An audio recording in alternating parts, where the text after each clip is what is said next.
ایک سوال کیا تھا کہ خدا نے، یہ پوسٹ آئی تھی کسی کے پاس، اس نے مجھے بھیجا کہ اس نے لکھا تھا کہ خدا نے لوگوں کو مسجدوں، مندروں اور کلیساؤں سے باہر نکال دیا اور حکم دیا کہ جاؤ پہلے حقوق العباد پورے کرو پھر یہاں آنا۔ تو اس کا کیا شرعی حکم ہے؟ دیکھیں، پہلے بھی میں آپ کو بیان کر چکا ہوں کہ اللہ تبارک و تعالیٰ کی طرف اس طرح جھوٹ منسوب کر دینا یہ شرعاً بالکل ممنوع ہوتا ہے اور ناجائز، سخت حرام ہے۔ ایک دفعہ اس کی اجازت ہو جائے، اور خصوصاً اگر کوئی صاحب علم ایسا کر رہا ہو تو اور زیادہ برا ہے، تو پھر لوگ اس کو دیکھ کر 10 پوسٹ اور بنائیں گے۔ تو ایک تو اللہ تعالیٰ پر اس طرح کوئی حکم لگانا جو موجود ہی نہ ہو، یہ بہت ہی بڑا گناہ ہے، اور اگر اس کو حلال سمجھ کے، جائز سمجھ کے کریں تو کفر تک بھی پہنچ سکتا ہے۔ تو اس لیے اس پہ فوری طور پر توبہ کریں۔ دوسرا، عقلاً اگر اس کا تجزیہ کر لیا جائے تو جہالت کی بات ہے کہ اللہ تعالیٰ نے سب کو باہر نکال دیا کہ جاؤ پہلے حقوق العباد پورے کرو پھر آنا۔ تو کرونا وائرس سے پہلے جو مسجدیں بھری ہوئی تھیں، اس کا مطلب ہے سارے حقوق العباد پورے کر رہے ہوں گے، تبھی اللہ تعالیٰ نے آنے دیا تھا۔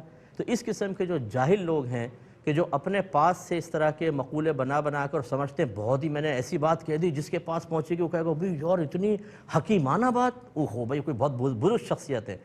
یعنی کئی لوگوں کو میں نے اس طرح پکڑا ہے کہ انہوں نے ایسا قول بیان کیا جیسے بزرگان دین کے اقوال ذرری ہیں، اور اتنا سطحی قسم کا کچھ انتہا نہیں۔ تو پھر جب ان کو تھوڑا سا کریدا تو ہاں جی یہ تو میں نے اپنے پاس سے بنایا تھا، تو یوں تاکہ یہ چل پڑے آگے اور اسی سے عزت نفس حاصل ہو جائے۔ آدمی کسی بھی طریقے سے مرکز نگاہ بننا چاہتا ہے، چاہے وہ 4 آدمیوں کے لیے کیوں نہ ہو۔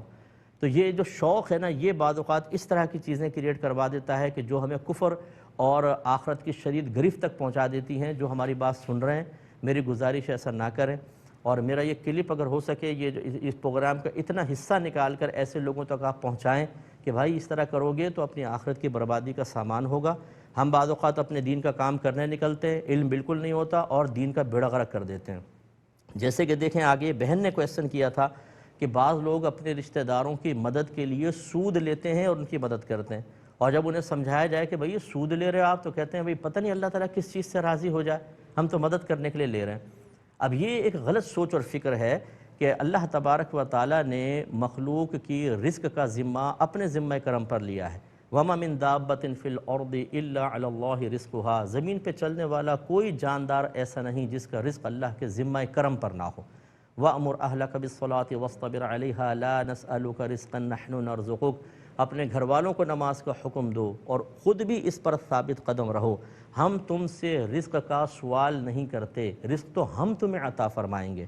یہ وعدہ خداوندی موجود ہے، ان پر اعتماد نہ کریں، سود لے لے کر ان کو دیں حرام۔ اور وہ بہن نے کہا کہ رشتہ دار جن کو دے رہے ہیں وہ خرچ میں کوئی احتیاط نہیں کرتے، تو اس طرح حرام کے ذریعے مدد کرنا اور پھر اس کو اپنے لیے حلال سمجھنا، اور اس پر یہ سوچ کہ اللہ تعالیٰ ہو سکتا ہے اس سے راضی ہو جائے، کہ اللہ حرام سے راضی ہوگا، جس کے بارے میں نبی کریم نے فرمائے کہ ایک سود کا درہم لینا دینا ایسا ہے، جیسے مفہوم بتا رہا ہوں، جیسے اپنی والدہ کے ساتھ زنا کرنا۔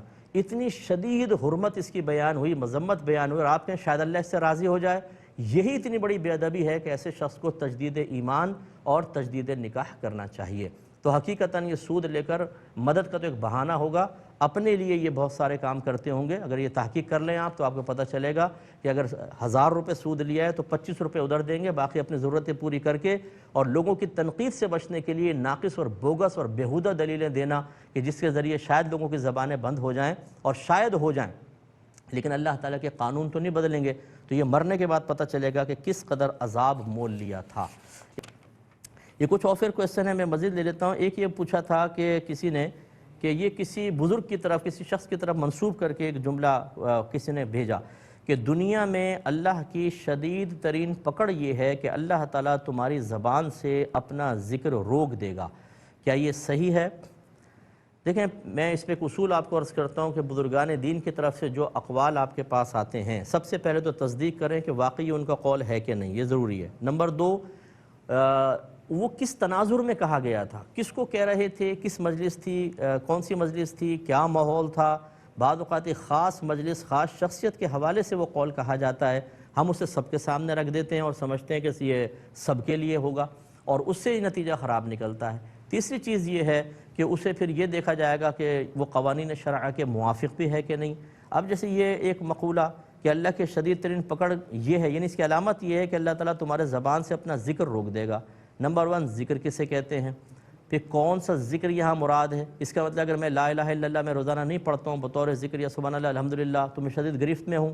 اچھا میں الحمد شریف پڑھتا ہوں الحمدللہ کرتا ہوں، یہ سبحان اللہ پڑھتا ہے، اب یہ الحمدللہ نہیں پڑھ رہا، میں سبحان اللہ نہیں پڑھ رہا، میں اپنا وظیفہ پڑھتا ہوں، یہ اپنا وظیفہ، اس کا مطلب ہے گئے۔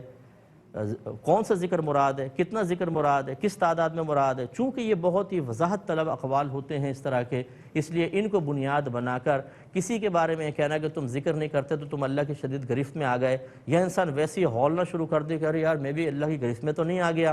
اس طرح کے اقوال کو بغیر وضاحت کے، جب تک وضاحت حاصل نہ ہو، ہرگز اس طرح کے اقوال کو سن کر پریشان نہ ہوں۔ ایک بچے نے پوچھا کہ ایک بالغ نوجوان کو طہارت کے مسائل سیکھنے کے لیے کون سی کتاب کا مطالعہ کرنا چاہیے؟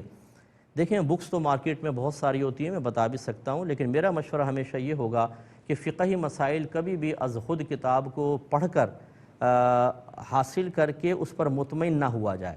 یہ میرا پورا جملہ آپ ذرا ذہن میں رکھیے گا، کتاب پڑھنا منع نہیں ہے، اب بہت سے علماء نے چھوٹے چھوٹے رسائل بھی لکھے ہوتے ہیں، آپ ضرور پڑھیے، لیکن کیا وہ آپ اس سے قابل اطمینان حد تک پہنچ چکے ہیں؟ کیا واقعی آپ مسئلہ سیکھ چکے ہیں؟ یہ اطمینان آپ کو اس وقت حاصل ہوگا جب کسی عالم دین سے اس کی تصدیق ہو جائے۔